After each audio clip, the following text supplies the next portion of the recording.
vinashyati. At least that animal will continue. But for us, it's completely wiped out. We will be wiped out completely. Bhagavan is saying, Arjuna, be very careful. Every single step of our life. You may think it is such an incredible chore.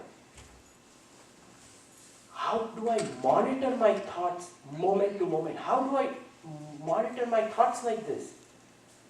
But it is very simple. Make a plan.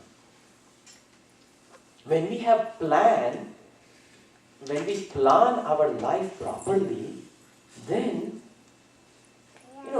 when we go to a grocery store and if we have a list and we just stick to the list and come out, we will be healthy.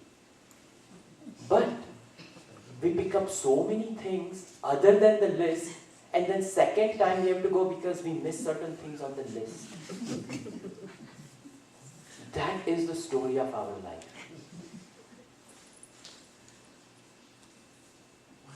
Actually, to be successful in life, very few things are required.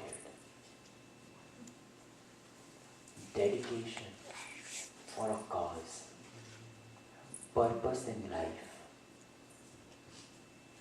and nobility of action. That is all that is required to be successful in life. That is it. Nothing more than that.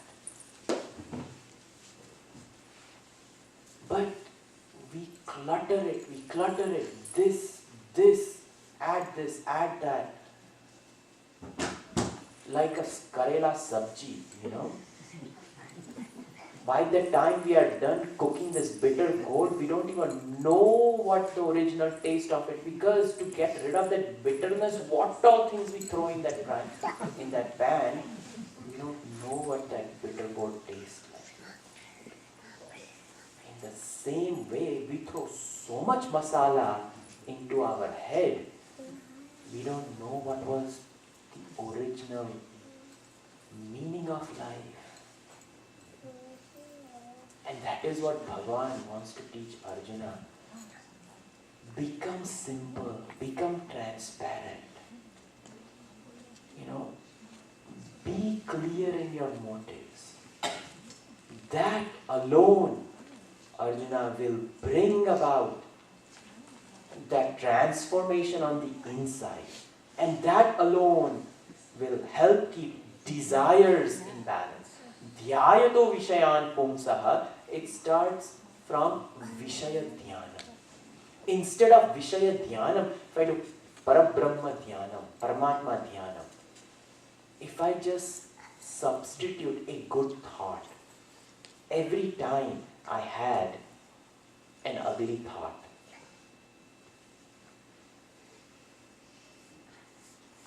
that itself will start cleaning our life. And that is the beauty of this shloka.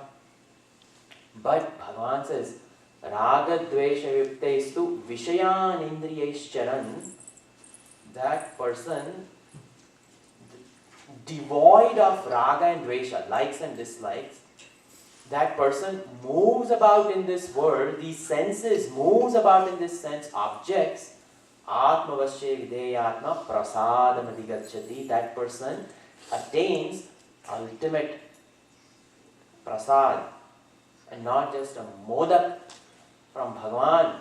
This is Atma Modak, Atma Rama.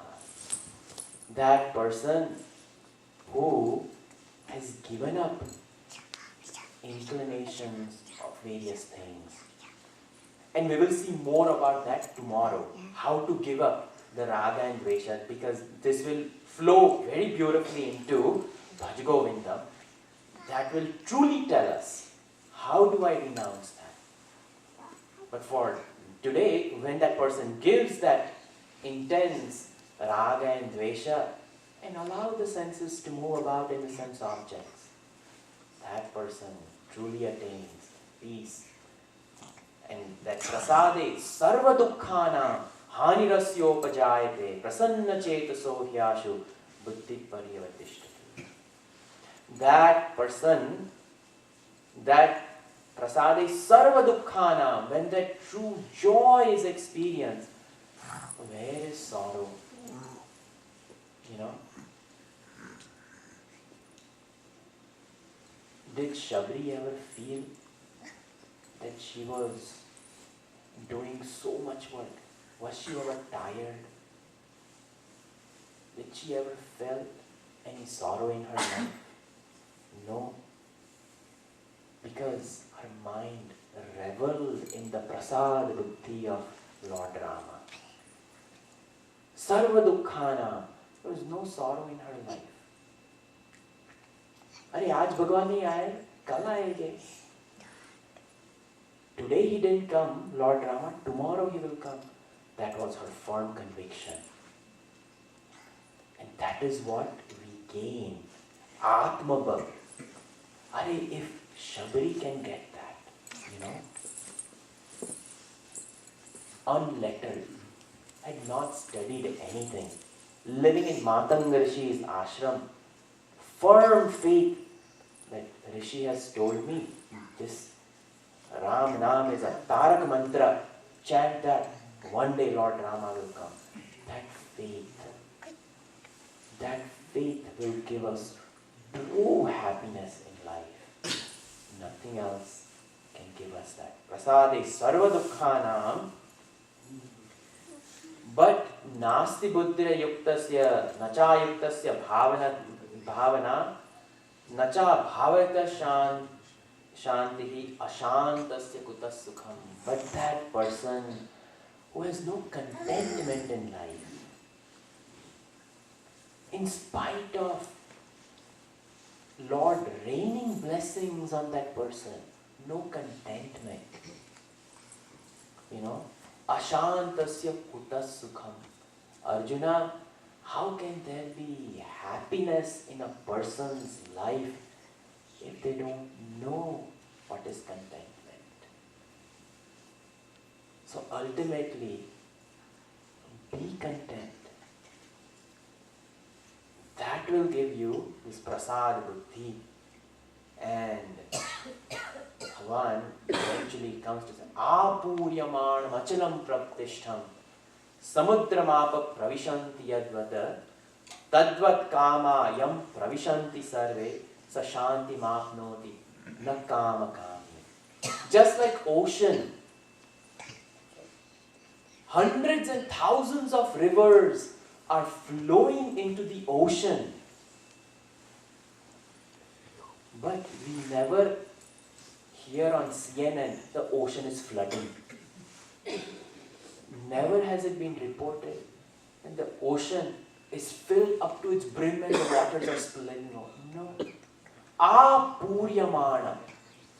That ocean which is completely filled to its brim, in spite of all these rivers pouring their waters into it. In the same way, a Stita pragna who has conquered the art of living, let all desires flow into him, he will become like a giant ocean.